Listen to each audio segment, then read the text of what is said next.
Assalamu alaikum students. I hope all of you are fine. Welcome to the second year. Today we are going to start chapter number 1, which is about operating system.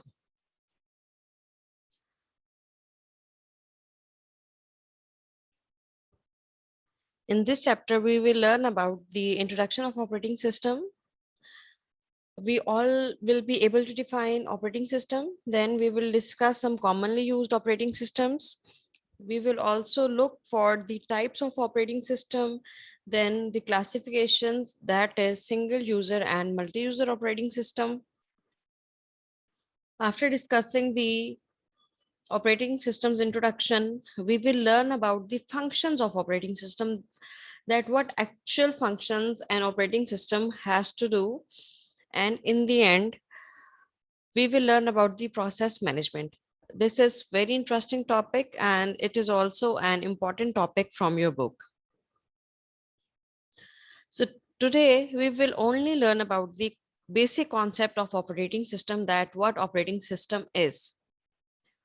An operating system is basically a type of a software, and it is a system software that has to manage computer hardware, computer software, and it has to provide the common services for computer programs. It behaves like the intermediary between the user and the computer, as you can see in the first picture. Whenever user has to interact with the computer, he must use an operating system for the interaction. In other words, we can say that an operating system is the program that, after being loaded into the computer, it manages all the other application programs in a computer. For example, if you have installed some games, or you want to use internet, or you want to write a letter, or you want to make a presentation, you simply have to interact with these application programs with the help of operating system. These application programs make use of the operating system by making requests for services through a defined application programs. We interact with the operating system in two ways: through giving commands, using command line interface, or using graphical user interface. If we define operating system in simple words, you can say that it is the basic program that makes a computer system functional. In the absence of operating system, we cannot perform any task. Here's the definition that is given in your book. Now let's discuss it. An operating system is a program that controls the execution of application programs and acts as the interface between the user of a computer and the computer hardware. All the devices that we use, like computer systems, tablets, smartphones, laptops, have an operating system which provides the basic functionality for the device. There are so many operating systems that we use. The commonly used operating system are Windows, OS X, and Linux. Each device, like mobile phone, tablet, have their own customized operating systems. Like most of the mobile phones have Android operating system.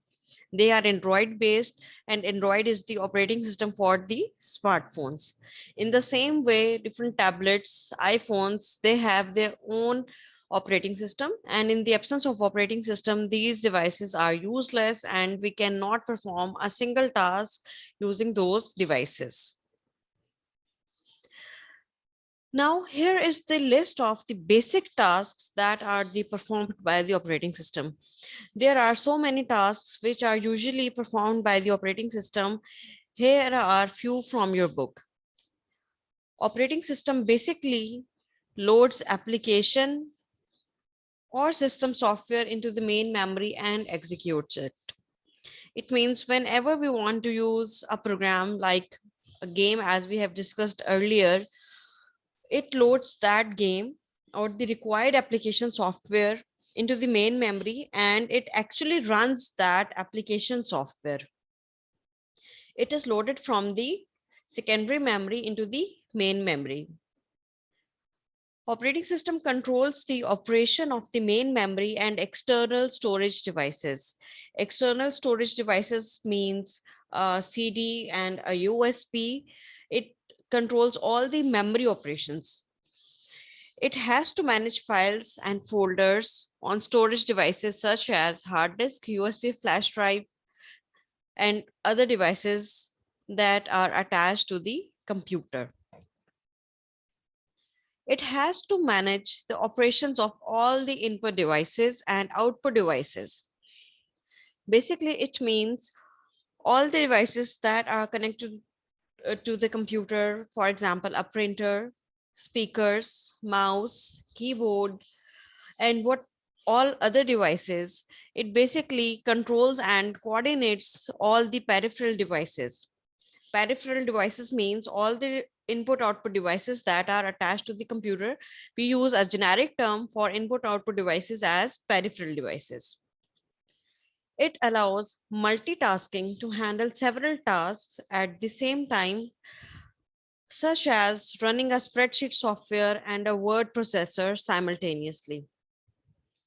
It means you can perform multiple tasks at the same time while doing some work on word processor or spreadsheet. You can also open any multimedia software, or you can also play some audio song, or you can also minimize spreadsheet software or word processor and you are just watching a video using a internet browser. So it means you are allowed to do multiple tasks, and this is all handled by the operating system. Operating system has to manage the execution of multiple tasks. It also performs network operations that enable a number of users to communicate with each other in a networking environment. For example, if we want to share the resources like CPU, memory, printer, internet, or hard disk, it is all managed by the operating system.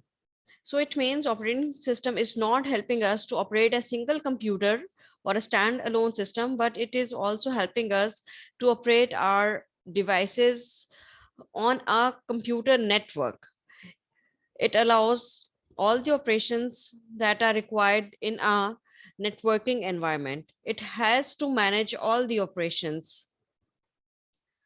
Operating system also detects for any hardware failures, and it gives sometimes messages about the hardware failures. And the last, it provides the security through username and passwords. We can make multiple accounts on our computer. Like in computer lab, we are having computers with two accounts. One is the guest account and one is the admin account, or the admin account or student account. So basically, what is the purpose of making multiple users and protect the data with the passwords? Actually, we gave little permissions to the guest account or to the student account so that students won't be able to remove or install unnecessary software, or they won't be able to delete the important files. So that's why we create multiple users, and we can also set the passwords for those users so that we can protect our computer system and our important files and data. It is also the responsibility of operating system to provide the security features, and it allows to make multiple users, and it also allows to set the password for those multiple users. These are the basic tasks that are performed by any operating system. There are so many operating systems that are being used, but the most commonly operating system that we use is the Windows. Before Windows, there was an operating system known as DOS. Disk operating system was used, and it was a command line interface that users have to enter the instructions in the form of commands, and it was very difficult to use because the users have to remember the commands with their proper syntax. If we don't know the command to open a file or to delete a file, we won't be able to perform any task. So DOS is an old operating system. It was a single user and single tasking operating system. Multitasking was not available in DOS.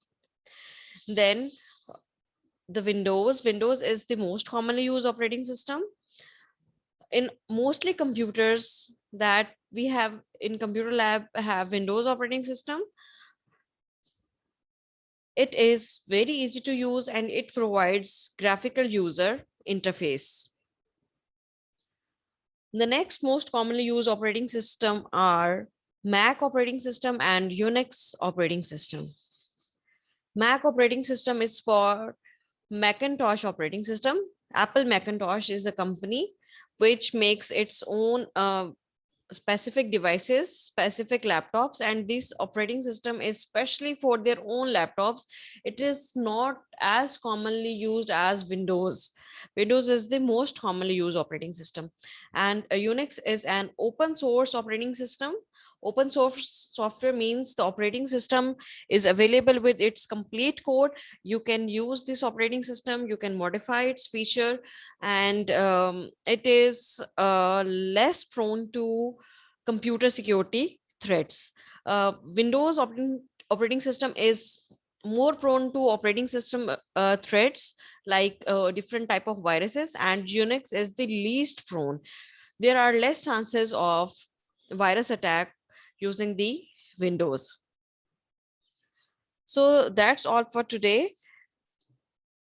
You have to read and revise the given topics from your book, and tomorrow we will move forward and we'll learn about the different types of operating system. That's all for today. Thank you.